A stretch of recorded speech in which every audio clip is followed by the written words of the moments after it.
Warning, the following video contains some major video game spoilers as we dive into Super Mario Odyssey's secrets, Easter eggs and facts, and right here on the Easter Egg Hunter.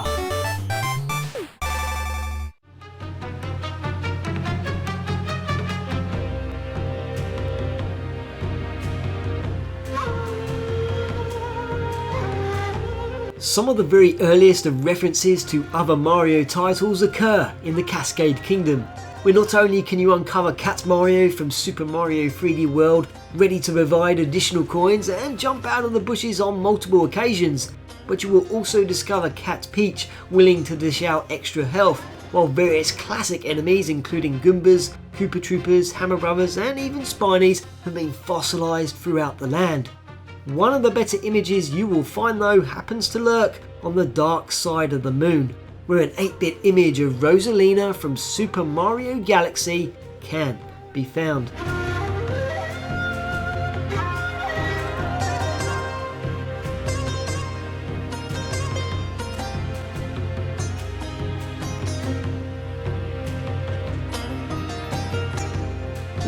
The Odyssey itself provides a couple of Easter eggs which both require jumping on the globe outside, where first off it will play one of the game's main theme tunes.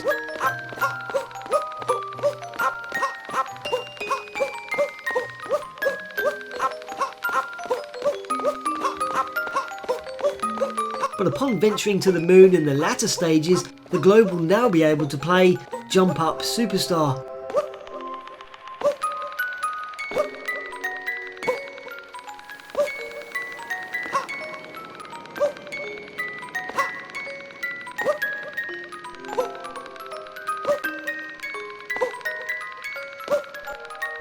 While the Moai from the Sand Kingdom will provide other musical entertainment, as by taking control of one and just standing idle for a few seconds, various and familiar Mario tunes will be hummed out.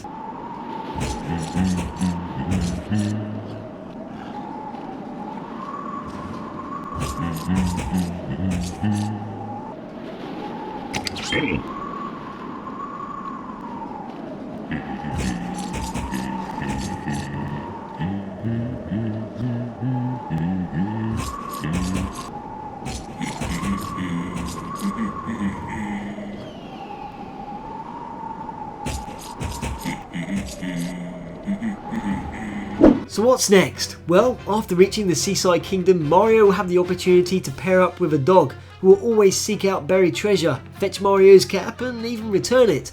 Though the best part is that if you leave Mario to take a nap, which typically never takes very long, then your new companion will now also join you.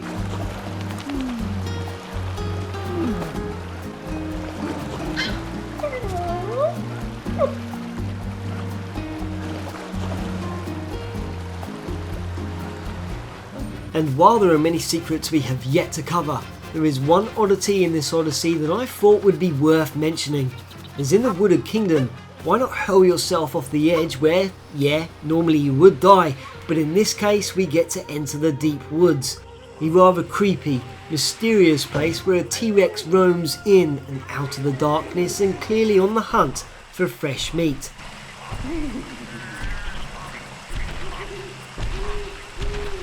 Which it is quite possible it has already had, as if you follow the waterfall from the top of the hill to the bottom, you can discover 5 gold coins laying motionless in the water, uncollectible, just resting there while a seed has recently been dropped and has started to grow, meaning that there's a fair chance that someone or something was just gobbled up. The question is, who or what?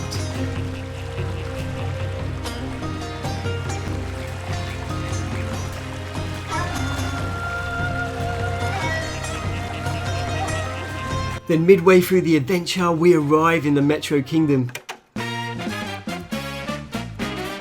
New Donk City, a busy metropolis that is one giant reference and one that pays homage to the 1981 arcade classic Donkey Kong, where these days the damsel in distress Pauline, who was snatched by DK, is now the mayor of the city.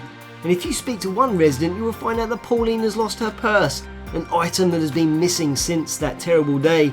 A collectible Mario, or Jumpman as he was known back then, could gather for extra points, and to the right of the New Donk City Hall you can indeed find it, which will initiate an original Donkey Kong sound effect.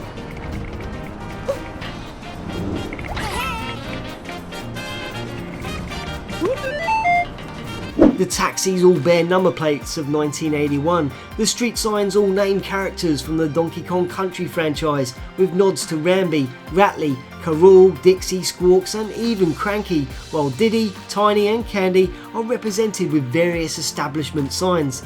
Then there's the billboards, which at first are plastered with Bowser's royal wedding, but change several times as you progress throughout the kingdom, where eventually you can enjoy looking at the game's original artwork.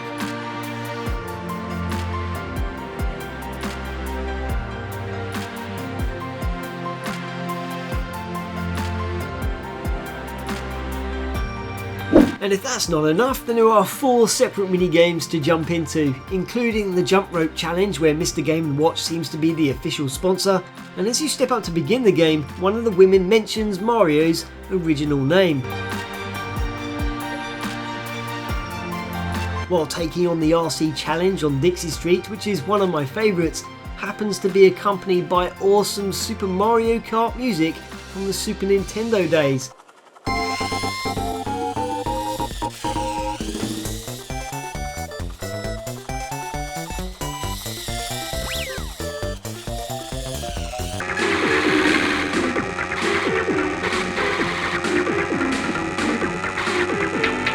Heck, you can even play the first level of Super Mario Bros., which is performing in the theatre on Carol Avenue.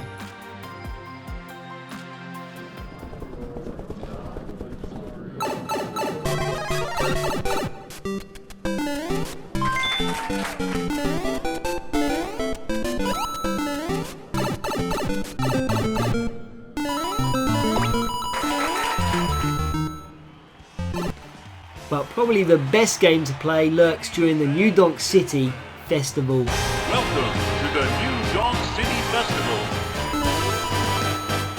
Spin the wheel, take a chance. Every journey starts a new romance. A new world's calling out to you. So do jump with me, grab coins with me, oh yeah. Come on, jump up in the air. Where afterwards you should check out Pauline, who can be seen jumping in the air like Super Mario within her performance. So go on, straighten up your stride. Let your toes begin to tap. Throughout the Odyssey you can treat yourself to numerous Mario outfits and collectibles and sport some of our favourite characters' attire. But did you know that while you chase Princess Peach around the globe on her vacation towards the end of the game, she will wear different outfits depending on her location? But it is when you reach Bowser's Kingdom and catch up to her outside the Crazy Cap that she will be sporting a Fireflower kimono, a Boo headpiece, and after waiting for her to turn around to chat to Tiara, you will be able to spot a blooper depicted on her fan.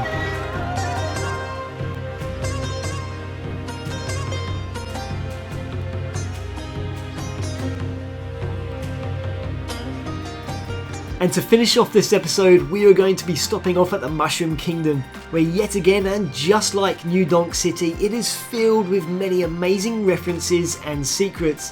Where first off, if you manage to discover the secret entrance to the kingdom, you will find yourself at the residence of Yoshi, which is laid out in exactly the same format as the house from Super Mario World, albeit in mirrored form that includes the fireplace, chimney, and the 3 berry trees that stood beside it.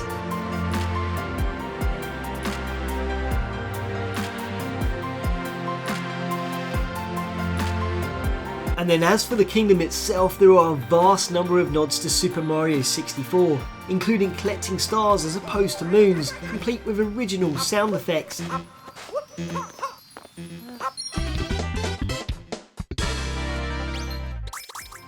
Yoshi can once again be found upon the castle roof.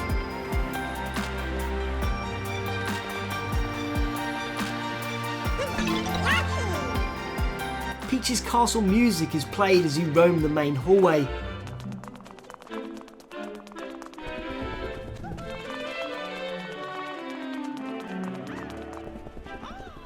And for those of you who remember looking up at the ceiling from the sun panel to enter the wing cap course, will again gain a star for repeating this process.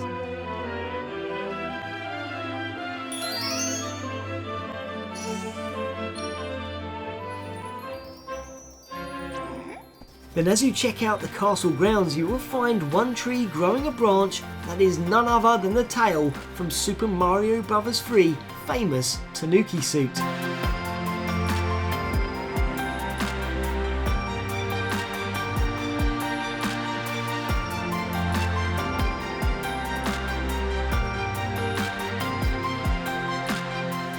And if you collect enough purple coins, you can reward yourself with Super Mario 64's attire, which not only looks great on you, but actually transforms Mario into his former self from all those years ago.